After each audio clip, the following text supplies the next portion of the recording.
Welcome back to a special edition of the ARCA Zoomcast. And look who's back. It's our PR director, Charlie Krall. Hello, Charlie. It's been a little bit, and you guys have been dodging Mother Nature and as well getting races in and stuff. Yeah, man, it's been an adventure the last 5 or 6 weeks, hasn't it? It's just been crazy. We could go years between rainouts, and to have 3 races stacked up back to back to back where we've had to dodge those rain clouds, and sadly we got shortened there at DuQuoin. But yeah, it's and that was after a rainout.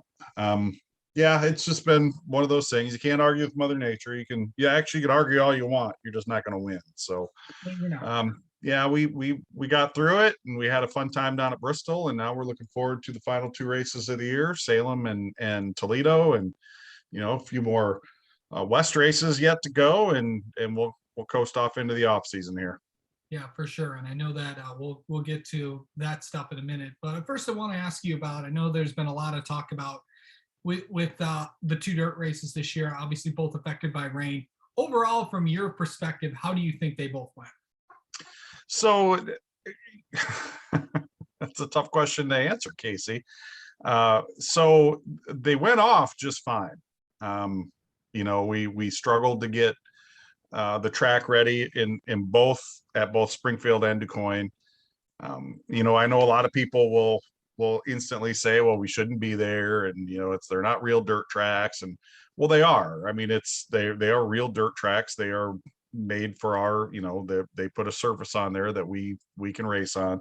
The amount of rain both of those racetracks had, there was no way we were going to be able to prepare. It takes, under average circumstances, Casey, it takes a full week to get those racetracks, any dirt track. I mean, you work on them every day to get it ready for race day.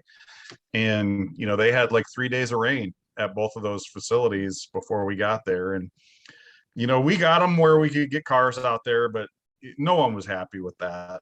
Track Enterprises, that's they do. They run dirt track races all over the place. And, they weren't happy with it, but it was what we had. That's the race surface that we had, which is absolutely as part of dirt track racing. You go to Toledo Speedway every weekend, Casey, and you know exactly what that surface is going to be like, and where the groove is going to be, and where the grip is going to be. And you go to any dirt track on any given weekend, and it's going to be different than it was the week before. So, well, it was unfortunately the racetracks just we couldn't get them where we wanted them to be.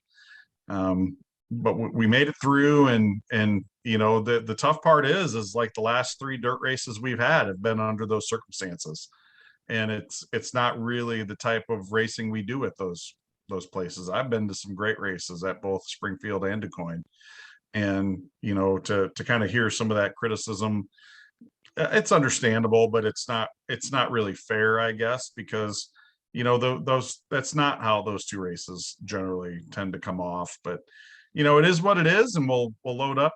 We have loaded up from those 2, and we've moved on down the road, and we'll take another crack at it next year. For sure. And yes, Casey, both of those races will be on the schedule next year. We'll get to the schedule in a minute. That's all you're getting out of me on that. The ARCA okay. The ARCA East schedule is done for this year. Of course, Sammy Smith won the championship again. I know that overall, how do you think that the East Series went? I know the first 4 races and then the 3 combo races. Yeah, so we've talked about it all the time here. We'd love to get that East schedule up to 10, 12 races. Yeah, we need some cars, man. That's really where we're at. We've got racetracks that would take an East race in a heartbeat. We're not comfortable, right now as an organization scheduling more than what we've got. We need to get that built up a little bit. We've had some interest. I mean, it's not like a stampede, but there are teams who are inquiring and have said, hey, we'd really like to be here next year. So, again, these things happen. It's like turning the Titanic. Maybe not the best example. I need to come up with another one. It's like turning the Queen, what's the big ocean liner out there, whatever, the biggest ocean ship in the world. They don't turn on a dime, and neither does this. It's going to take a little bit of time. We are committed to it. The East Series is not going away. I think we've got the opportunity to put a couple of really interesting races on that schedule next year. I'm kind of hoping they work out that way. It would be really cool if it did. Kind of a cornerstone type event for that East Series, which I think it really, and we all do. It really does need one of those cornerstone type events, and we're looking at getting that into place. But yeah, we're very conscious of the fact that we need some more race cars for that thing to really grow and thrive. Yeah. What about the West Series right now? I know we're still 3 races left to go in the season, but overall, how do you think that? Yeah, West is humming along really well. I know those last 2 races we had there at Evergreen and Portland were a little light on cars. I would ask that people remember, particularly out West, these are gentlemen racers. There's not a lot of professional race teams out there other than the Bill McAnally and the Sunrise team. These are all people who do this on the weekends, and they do it for the enjoyment of the sport. And it's really hard for them to take time off of their busy work schedules and travel all the way up the West Coast, from their base there, most of them based in California.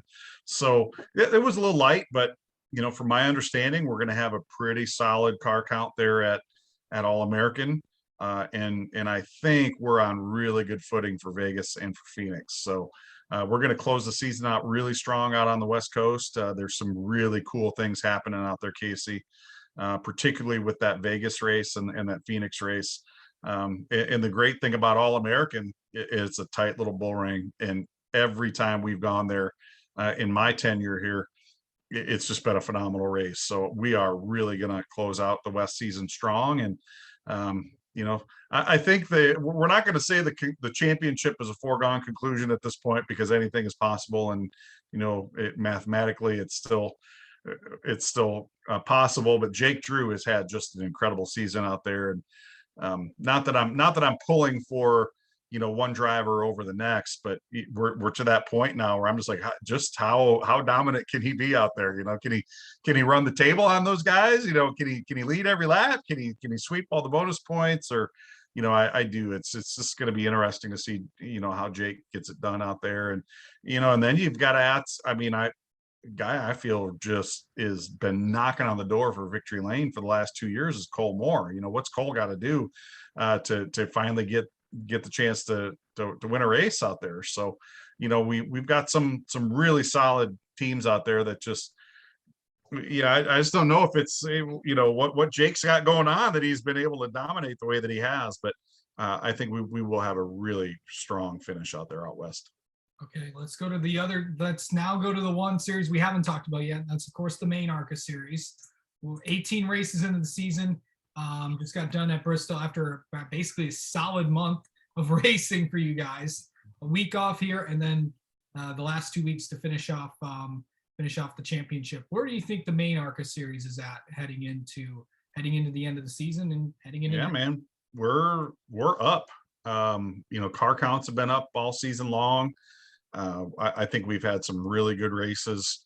TV metrics are growing in the demographics that we want them to be growing in, and we're almost at 400,000 average viewers per race, which is a super solid number.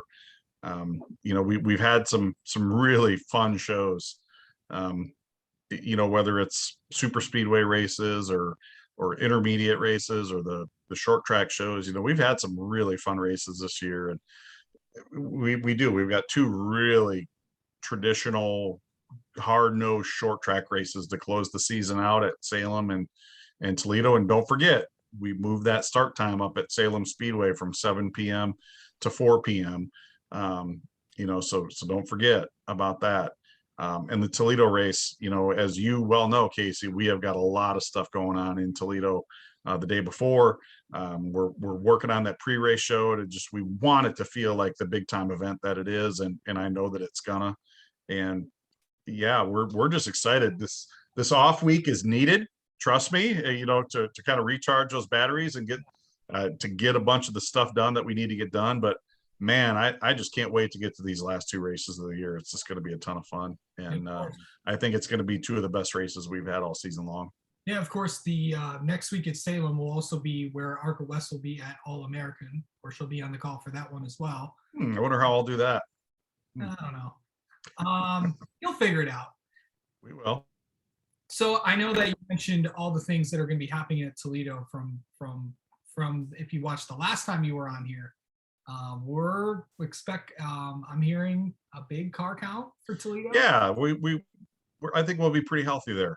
Certainly mid-20s, if not a little higher than that, which is phenomenal considering I think we had 14 cars at that race last year. So, we're coming out of that pandemic-driven downturn, Casey. People are back to work, and they're kind of past that situation. All the the economic problems aren't totally past us. Gas prices are still way too high, and all those other issues are still kind of there. But I think people are itching to get back to the way they were pre-pandemic, and we're seeing that car count wise. And then we've got these folks like Greg Van Alst and Andy Jankowiak, and these are the kind of guys that we're just so tickled to have part of our series. And Andy's going to make the tow to come out here to Toledo. He made it through Bristol in one piece, and that's going to be phenomenal to have him there.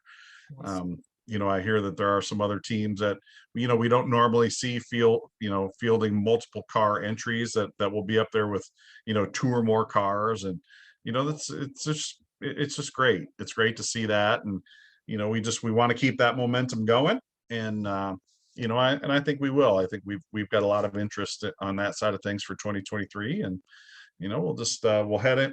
We'll close this season out as strong as we can, and then we'll start turning all of our attention on the 2023 and trying to make that the best that we can possibly make it.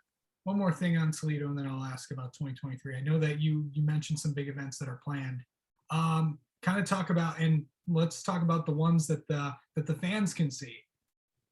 Yeah, I think we'd love to have everybody join us at Menards there, just across the street from Toledo Speedway, 5 o'clock on Friday night, October 7th. We're going to have some drivers. We're going to have some race cars. We're going to have some past champions. Yeah. It's going to be a lot of fun. Come out, get an autograph, get your picture taken, go get your discounted ticket to the race right there at Menards. And, we'll be giving away some prizes. We're going to be giving away some really cool items, out of our gift baskets there. And yeah, that'll be fun. And as soon as that's done, we're going to have a little past champion celebration over at the Speedway, the Toledo Speedway Bar and Grill. Public is welcome to join us. You can come and have dinner with us, with ARCA, officials and our former champions. I know Frank Kimmel is going to be there. Scott Stovall will be there. Andy Hillenberg will be there. It's looking pretty solid that Bill and Kathy Benarini will be there, along with Billy, who is a former car owner champion. Yeah, I think it's going to be a great night. Like I said, fans are welcome.